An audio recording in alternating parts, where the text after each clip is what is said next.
Okay, so the Dolphins have Houston's number 3 pick, right? That's the Laramie Tunsil trade. So the Dolphins have the number 3 pick. They traded it today to the San Francisco 49ers for the Niners' first-round pick, which is the 12th pick, and a third-round pick, which that's the Niners got that when Robert Saleh went to the Jets. It's part of the new rule in the NFL where you have a minority coach and he gets a job elsewhere, you get a compensatory pick, as well as first-round picks in 2022, 2023. Now, again, I don't know what it will look like, but it stands to reason. And the Niners, even with Garoppolo, when he got hurt, remember they had they had the number 2 pick in the draft. That's how they got Nick Bosa. But with Bosa back healthy, the Niners aren't going to be shouldn't be a top 10 pick in years to come. Even last year with the revolving door at quarterback and without Nick Bosa, it's the 12th pick of the draft. Like they're good enough now. So the Niners hop up to 3. Get to them in a second. Then the Eagles traded with the Dolphins. The Dolphins had the 12th pick, right? So the Eagles trade the 6th pick and the 156th overall to the Dolphins, and they get the 12th and the 123rd and one of those 2022 first-round picks. So all of a sudden the Dolphins go from, hey, we're not going to be in the quarterback thing to, hey, we're at 6, we're okay here. The Dolphins essentially got an additional first-round pick, an additional third-round pick, to go from 3rd to 6th, right? So if you're not in the quarterback market and you get another first-round pick and a third-round pick, it's not terrible. Plus, you're at 6th. And for the Dolphins, one would assume that if they are all in on Tua, and I believe they are, we'll get to that upcoming in 10 minutes, that they're going to take a wide receiver at 6th, and there are several that are available at 6. That's the thinking. That, hey, we're not going to play the quarterback thing. Let's get an additional first-round pick. Now, the Niners had a source today that said Jimmy's here to stay. He's our guy this year. Jimmy G's going to make it's a $26.4 million cap hit, $27 million next year. Now, the first thing is I don't believe a word of what anybody says. A word of what anybody says. So anyone going like, hey, man, Jimmy's our guy. Like, look, dude, you just moved up from 12 to 3 and moved mountains in order to do so. Right? You gave away your next 2 years first-round pick and a third-round pick this year. You're not doing that just for any other dude. And there's not a Nick Bosa that's available at that spot. What can we tell from this? Well, there's a bunch of things we can tell. First, and I want to get to this upcoming. First, the news of the week affected all of this. Anybody who says otherwise, I will fight you, and I will prove you to be completely and totally wrong. The second thing is, again, I don't believe what anybody says, and we've long thought that the Niners weren't totally happy with what they had in Jimmy Garoppolo, and why would you trade up to the 3rd spot unless you want a quarterback? Zach Wilson has his at his pro day today. You're not going after Kyle Pitts because you already have an elite tight end, and I don't think that Jamar Chase or Sewell, the big offensive tackle from Oregon, are worthy of you moving those sorts of mountains. Or a Micah Parsons, a linebacker who ran a 4.4 yesterday, which is incredible. Like, those guys are really, really good players. But you only go up to 3 if you want a quarterback, right? And the question becomes, who is it at 3? Who are you scared of someone else taking? And by not taking the Jets pick, that does signify to at least me that you're okay with the Jets taking Zach Wilson. So the NFL draft changed greatly, and it became all quarterbacks.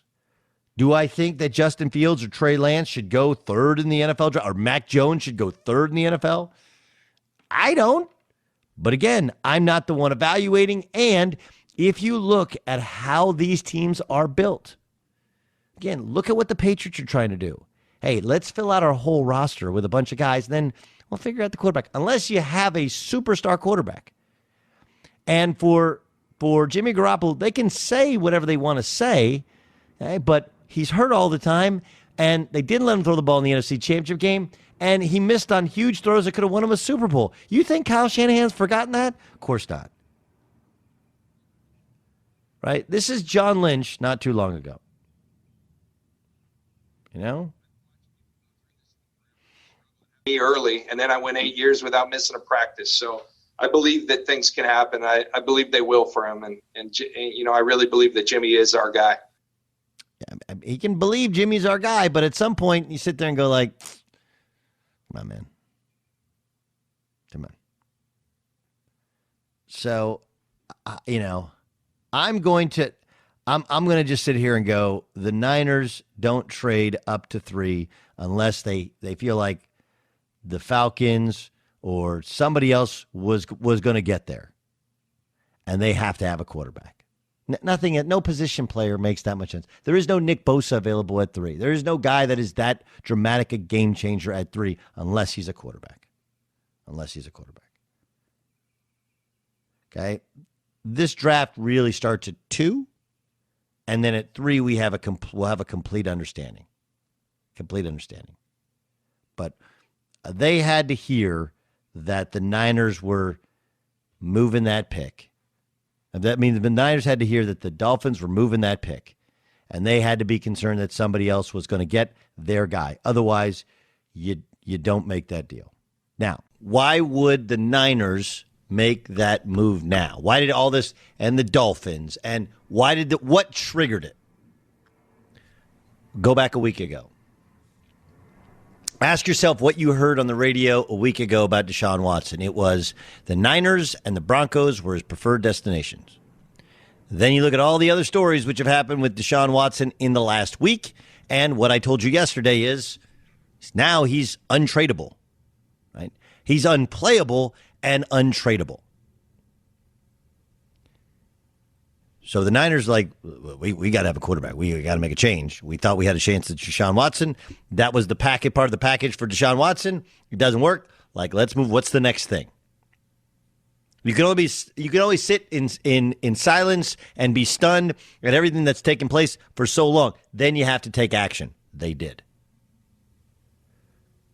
Because remember, before this, Deshaun Watson wanted one of those 2 spots, and that affected all the other chess pieces, right? Sam Darnold, Jimmy Garoppolo, all these other things. Okay, Jimmy Garoppolo, would the Texans want him?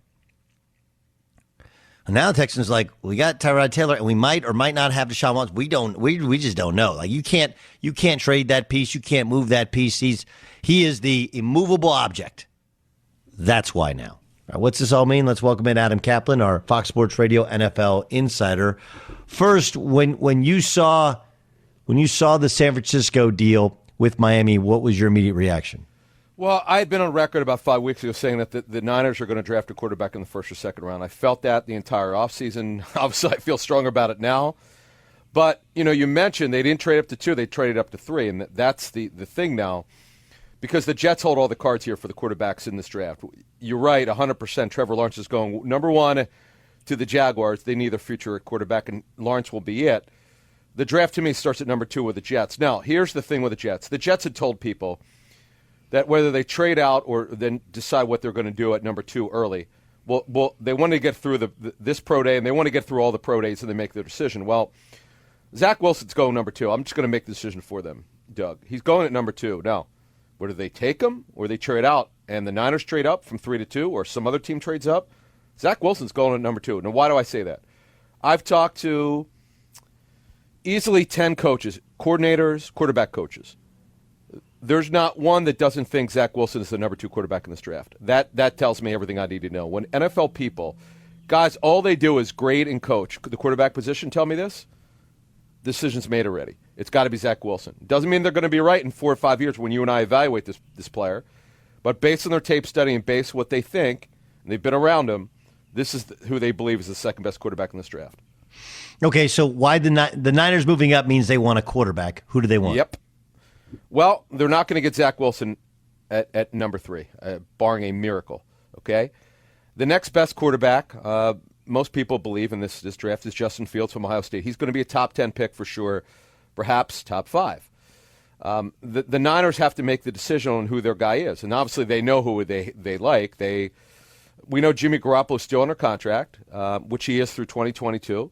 Again, he's not going to be their quarterback, I don't believe. Strongly, I felt this all offseason in 2022. And the only thing, though, complicates this in terms of moving him by the draft is he decides where he wants to go because he's got a no-trade clause. Even if the Niners come to him and say, listen, we got some teams that we think we can get value for you, or they're calling us, he has to say yes or no. And that's the thing that complicates a potential trade of Jimmy Garoppolo. But we're 5 weeks away. A lot of things could happen.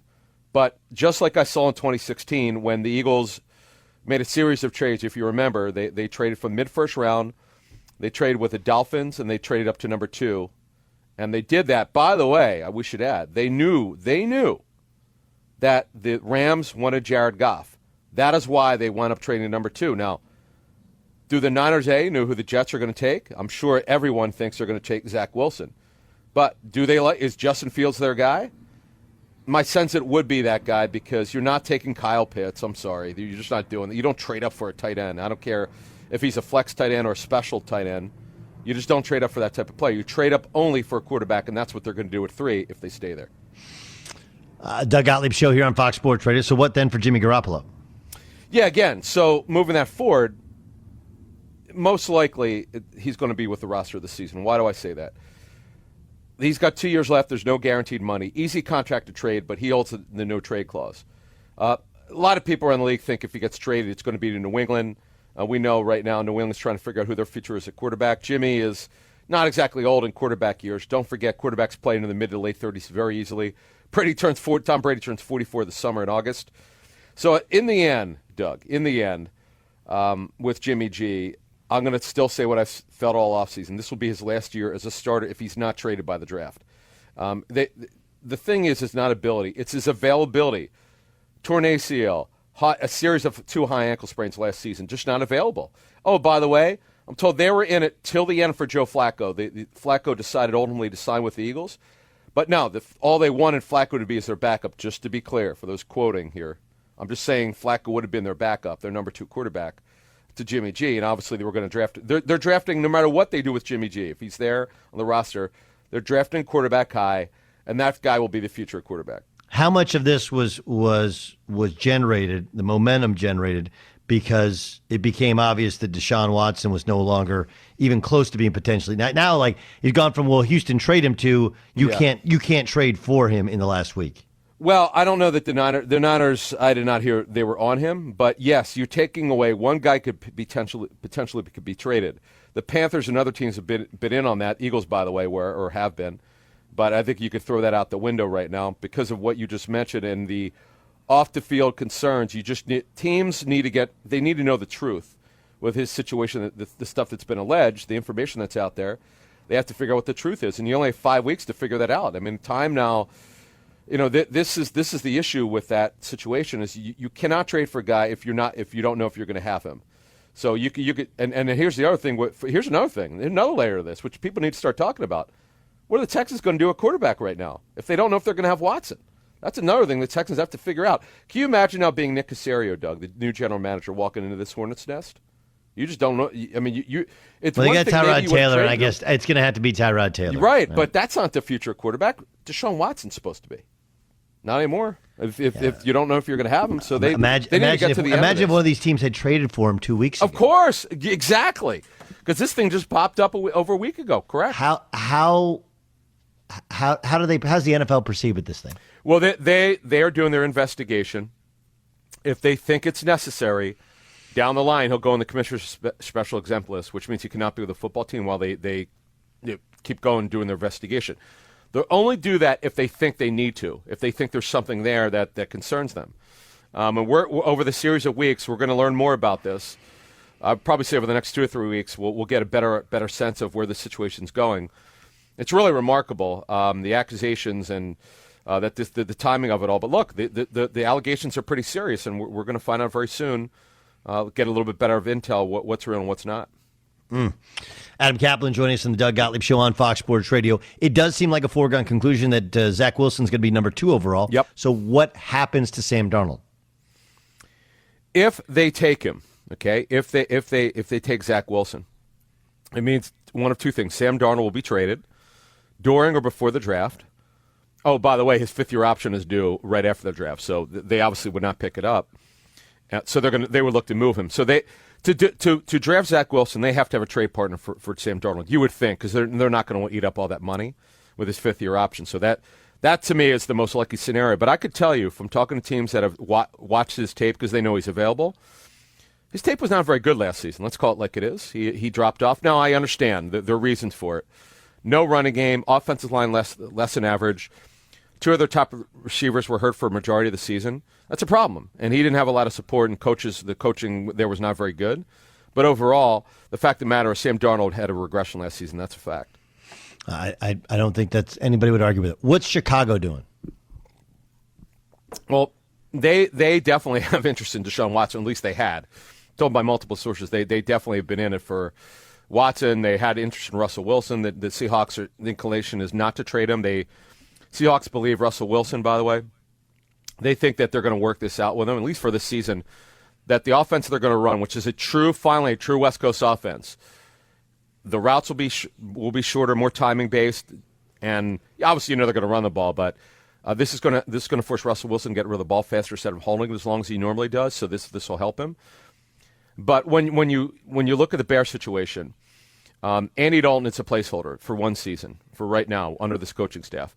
They are going to either draft a quarterback high, and they've been on a pro day tour. By the way, they don't have their best guys at Zach Wilson's his pro day today. I'm told because they know they're not going to get him. They like every team, just about Doug feels he's going to go at number 2. So why send your best people there? But they have people there. They have 3 people representing them today at BYU. I mean, the whole thing is mind blowing, and in terms of all this kind of quarterback movement, quarterbacks. It does feel like now you'd think Tua's safe, but then they trade back up to 6. Mm-hmm. Is that just to get a weapon? Well, yeah. Look, the big one is receiver. They Devontae Parker, their number 1 receiver, kind of dropped off last season. He had the hamstring problems again. They don't have a number 2. They don't really have a number 3. They're going to draft a receiver, and they're going to do it high. And remember now, with this trade today, they've got all sorts of draft bounty for the next 3 years. They're in unbelievable shape here. So, right now, I think I would say that the receiver is number 1 here. Now, by the way, even if they don't do something quarterback in first round, it doesn't mean they won't do something in the second round. Tua was pulled for 2 games. It would have been pulled from a third had Ryan Fitzpatrick not been on the COVID list for Week 17 when they got blown out of Buffalo. So don't be shocked if they draft a quarterback in the second round. Really? They would draft one in the second round? I'm just saying, listen, folks, one way or the other, I'm not sold that Tua is their future. This year, right now, you could say he's relatively safe. But from talking to personnel people around the league, Doug, the way that the quarterback situation was handled last season, benching him twice, you just don't do that to the 5th pick overall. It's very odd. No, and I get it. I mean, look, there wasn't the wow plays you thought you'd normally get from a guy that was that well regarded. But to use the second round, the whole situation is odd. I do think, and again, this is a little bit like the Eagles last year. Like, look, if you want to give the guy a best chance to succeed, get him more dudes. Yeah, right, in the second round. Don't waste another draft pick on it. Right. Well, yeah, but you know what? This is another good receiver draft, and where the Dolphins are picking at number 6 right now currently, there are some really good receivers. The Alabama receivers will be there. Jamar Chase, that probably is right where I would put him going. Whether Philly kept it, which they didn't, they would have gone probably with Chase. And now the Dolphins there, and he is. And it doesn't matter that he didn't play last season because he opted out. I've run that question by people that I trust, Doug. Teams don't care. They think he's special, and he's going to go off very high in the first round. It's the Doug Gottlieb Show here on Fox Sports Radio. So if New England doesn't get Garoppolo, what do they do at quarterback? They're in pretty good for the first time. Last year at this point they had no cap space. This year they're in better cap space. They could do whatever they want. They could trade for a quarterback. They could draft a quarterback. Jarrett Stidham clearly is not the future quarterback. Remember, the former 4th rounder had a chance once they were eliminated. Bill Belichick, the head coach, decided not to play Jarrett Stidham. He played Cam Newton to finish out the season. That was surprising to me, and that tells you all you need to know. I suspect they're going to draft somebody for the future. Now, it could be in the first 2 rounds. I would suspect that's a real good possibility. But something I reported last year I think still holds true. Cam Newton was not the only mobile quarterback, the so-called running quarterback or second reaction play quarterback that Bill Belichick was looking at. So I do believe they're going to look for that type of quarterback. The guy can move. I don't know that they're going to look for a stationary quarterback this time around. Okay, so who though? Mariota's off the market now. Yeah, he's back. Yeah, right. But again, you with the time that we have left here. Leading up to the draft, they're going to be more movement. By the way, at quarterback, there might be a trade or two that happens here. There's not really, when you look at the guys on the street after Joe Flacco just went off the board here, you could forget about it, signing somebody. But also, there are some guys in rounds 2 and 3 that teams like. There's some sleepers. They're going to do something at quarterback. Again, Jarrett Stidham, I do not believe is the future at quarterback. Bill Belichick gave the answers to the test when he had a chance to play Stidham. He didn't do that. And by the way, Cam Newton's his contract is backup money. They're letting you know where the future is. It's not on the roster right now. It's either going to be in the draft or it's going to be a trade by draft day. Awesome stuff. That's the one and only Adam Kaplan, Fox Sports Radio's NFL insider. Outstanding insight and information, Adam.